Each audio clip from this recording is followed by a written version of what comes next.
Le chef de l'État, Félix Tshisekedi, a lancé officiellement ce mardi 5 septembre la gratuité de la maternité et la prise en charge des nouveau-nés, projet prioritaire de son vaste programme de la couverture santé universelle en RDC.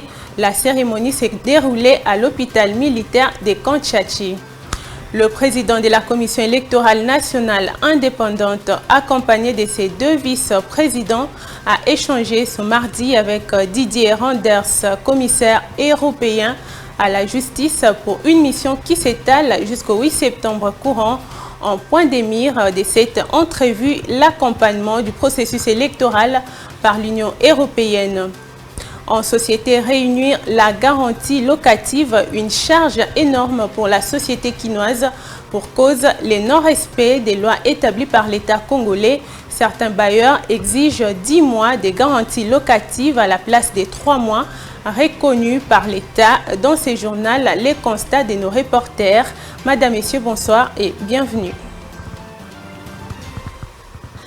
Merci d'être avec nous pour cette nouvelle édition. Le chef de l'État, Félix Tshisekedi, a lancé officiellement ce mardi 5 septembre la gratuité de la maternité et la prise en charge des nouveau-nés, projet prioritaire de son vaste programme de la couverture santé universelle en RDC. La cérémonie s'est déroulée à l'hôpital militaire de Kanchachi. 300 hôpitaux de Kinshasa, province pilote de la gratuité des accouchements, sont prêts à accueillir les femmes enceintes à partir des consultations prénatales.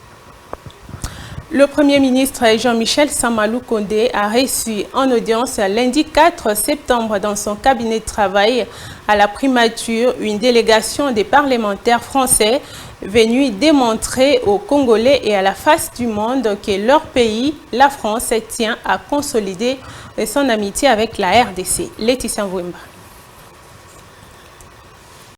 La rencontre entre le Premier ministre et la délégation des parlementaires de la France tient à consolider son amitié avec la RDC et analyser les opportunités d'affaires. Une relation que la France veut renforcer, régénérer, reconstruire et développer, comme l'a souligné Bruno Butch, député du Haut et délégué général de l'Assemblée parlementaire francophone, qui s'est exprimé devant la presse au nom de toute cette délégation. La première des informations, c'est qu'on a renouvelé, et c'est très important, l'amitié qui lie les deux peuples. Et c'est vrai que on peut considérer, on nous l'a dit beaucoup au Congo, que la France ne manifeste pas suffisamment son amitié et son intérêt pour le Congo. Nous sommes venus en délégation très nombreuse, de 8 parlementaires, pour au contraire montrer à quel point nous voulons renforcer, régénérer, reconstruire, développer la relation entre les deux pays.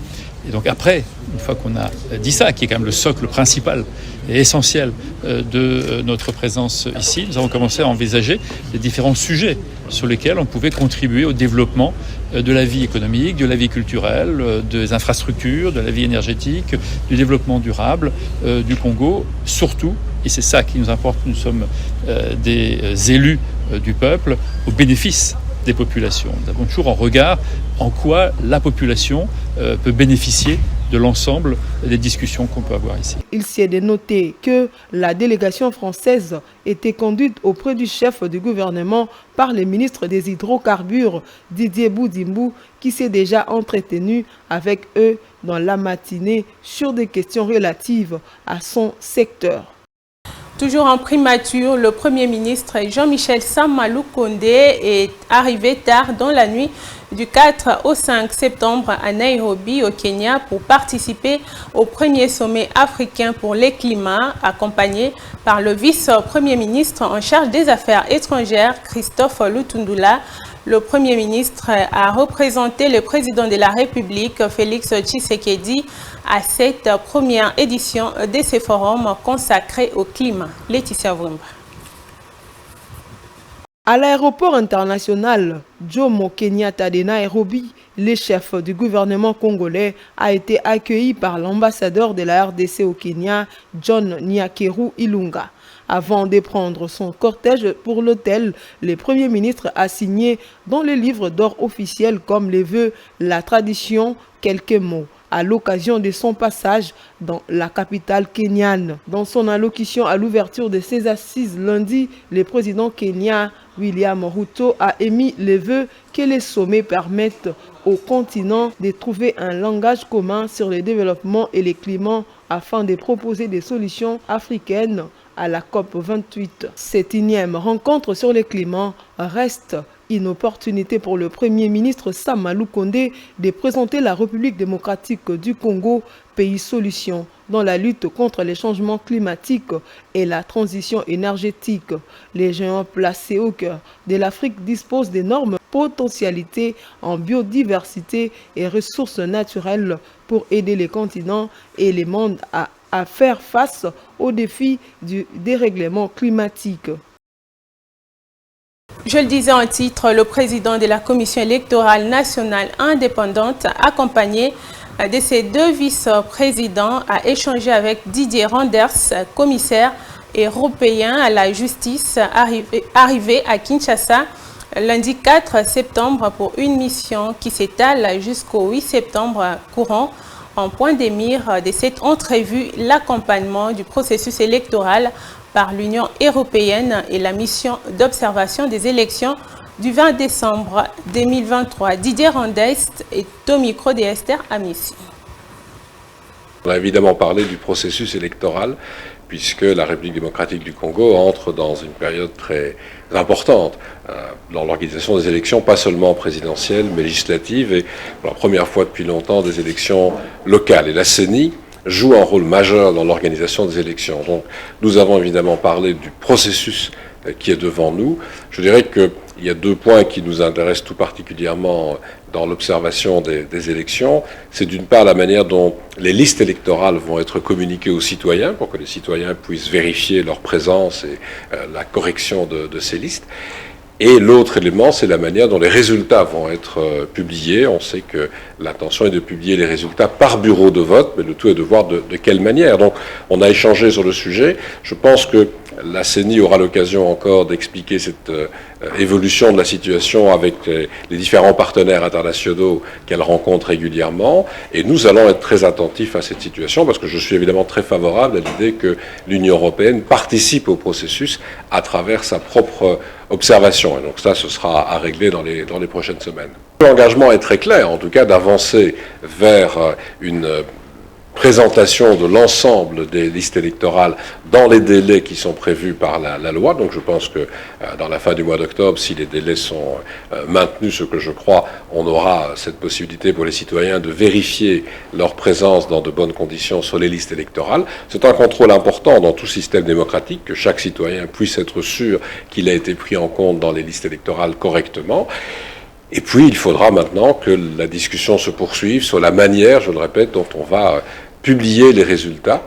On sait que l'ambition, c'est de publier les résultats par bureau, mais le fait-on au fur et à mesure où les résultats arrivent, le fait-on localement, tout ça va devoir être évidemment établi. Le premier vice-président de l'Assemblée nationale, André Mbata, a reçu en son cabinet de travail du Palais du Peuple une forte délégation des parlementaires français, sénateurs et députés de toutes les commissions de travail. Au menu de leur échange, les réchauffements des relations d'amitié et bilatérales qu'entretiennent les deux États. Reportage. Sénateurs et députés français ont été reçus par le professeur Mbata pour réchauffer les liens sécuritaires RDC-France. Au sortir de l'audience, Bruno Fuchs s'est exprimé en ces termes. Nous sommes venus d'abord pour dire à quel point nous voulons renouveler l'amitié qui nous lie, une amitié qui est très très ancienne. Et quand on a une amitié ancienne, il faut savoir parfois la redire, la réexprimer et venir ici pour dire à quel point nous voulons exprimer notre amitié au peuple congolais. Nous représentons ici le peuple français dans toute sa diversité. Et nous sommes venus dire à quel point la relation amicale entre nos deux peuples et populations est absolument essentielle. De son côté, André Mbata, vice-président de l'Assemblée nationale de la République démocratique du Congo, s'est dit très heureux de recevoir en son cabinet de travail la forte délégation des partenaires, des parlementaires français en visite en RDC. Des mémoires des parlementaires, a-t-il enchaîné, c'est la plus grande délégation à être reçue à l'hémicycle. Cette rencontre, en fait, vient renforcer également leur engagement à raffermir davantage cette coopération et ces relations qui existent entre nos deux pays. Nous avons échangé sur un bon nombre de sujets, les questions économiques, les questions politiques, et nous n'avons pas oublié également de solliciter l'appui de nos collègues français dans tout ce que nous avons comme défi. Et parmi ces défis, il y a cette question de l'agression rwandaise pour laquelle nous avons soutenu, nous avons demandé aux collègues français d'insister auprès de leur gouvernement pour que la France, nos parlementaires français comprennent qu'ils ont plus à gagner avec la RDC qu'avec aucun autre pays. La délégation des parlements espère d'ici 48 heures trouver les autres ou 5 grands sujets sur lesquels ils vont décider de travailler ensemble et développer les problématiques communes. Le ministre de l'Enseignement primaire, secondaire et technique, Tony Mwaba, et le ministre de la Communication et Médias, Patrick Muyaya, ont co-animé le lundi 4 septembre 2023 un briefing presse autour de la rentrée scolaire 2023-2024 en République démocratique du Congo. Images et commentaires. Dans son mot introductif, Tony Mwaba a rassuré de l'effectivité de la rentrée scolaire 2023-2024 sur toute l'étendue du territoire, sinon dans les 60 provinces éducationnelles. Dans le cadre de cet exercice, confirmer que la date du 4 septembre a été respectée pour la rentrée scolaire, donc fini donc les vacances. Les blés blancs ont démarré aujourd'hui. Jusqu'au 2 juillet prochain, dans le cadre de ce calendrier scolaire qui a été finalement normalisé. Donc, dans l'ensemble, il faut dire que la rentrée scolaire est effective sur toute l'étendue du territoire, sinon dans les 60 provinces éducationnelles. Elle a été lancée ici à Kinshasa par nous-mêmes, en province, soit par les gouverneurs, les ministres provinciaux ou bien l'administrateur du territoire. Tony Mwaba a par ailleurs souligné dans la foulée la non-effectivité de la rentrée scolaire dans certaines villes, dont Goma et Tshikapa. Il y a des coins comme Goma par exemple, les élèves n'ont pas pu regagner les écoles à cause de la journée ville morte qui a été décrétée par la société civile. À Tshikapa, une très forte pluie s'est abattue ce matin, empêchant donc au blé blanc de regagner les parcours scolaires. Donc, dans l'ensemble, voilà, ça a été très effectif. Et une mention spéciale, par exemple, à l'Ituri. Pourtant, c'est un coin où il y a l'insécurité. On a enregistré une grande affluence des enseignants et des élèves dans les écoles. À la province de l'Ituri, où l'affluence dès la rentrée scolaire a été palpable, en dépit de l'insécurité qui mine ces coins du pays. Précisant les refus des parents de la sous-division Massissi 3, sous occupation du M23, d'envoyer les enfants à l'école par peur de les voir être enrôlés par les forces rebelles ou les terroristes. Les ministres de l'EPST assurent avoir demandé aux cadres provinciaux de prendre des dispositions pour que d'autres mécanismes soient mis en place afin que ces élèves puissent étudier. S'agissant des mécanismes pour une année 2023-2024 réussie, Tony Mwaba assure que son ministère est en train de mettre en place des techniques pour le recrutement des enseignants sur base des concours. Il a surtout mis l'accent sur la consolidation et la pérennisation de la gratuité de l'enseignement en RDC. Comme sur des roulettes, je ne sais pas quelle est la recette que vous avez empruntée. Affaire Chérubin Okende, le ministre des Communications et Médias, Patrick Muyaya, éclaire l'opinion sur les enquêtes en cours. Il parle d'un faux document de l'ANER présenté par certains médias dans l'objectif de désorienter les enquêtes et de discréditer le travail de la justice. Patrick Muyaya est au micro de Esther Amissi.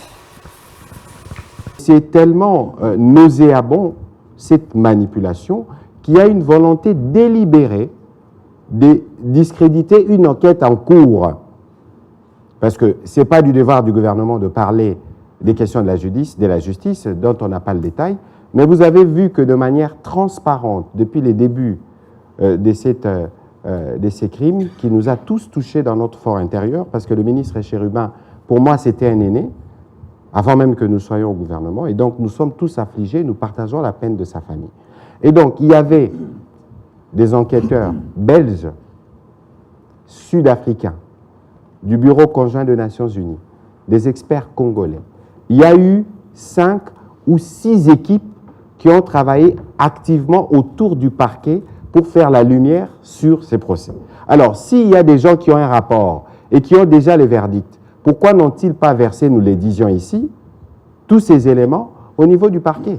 Et donc, vous voyez qu'il y a une volonté délibérée d'écarter les Congolais et la famille de l'honorable Okende qui est en train d'attendre l'expertise, si vous ne voulez pas croire à des compatriotes congolais, mais il y a les Sud-Africains, il y a les Belges, il y a des Français, même des Américains du FBI qui devaient être associés dans l'enquête.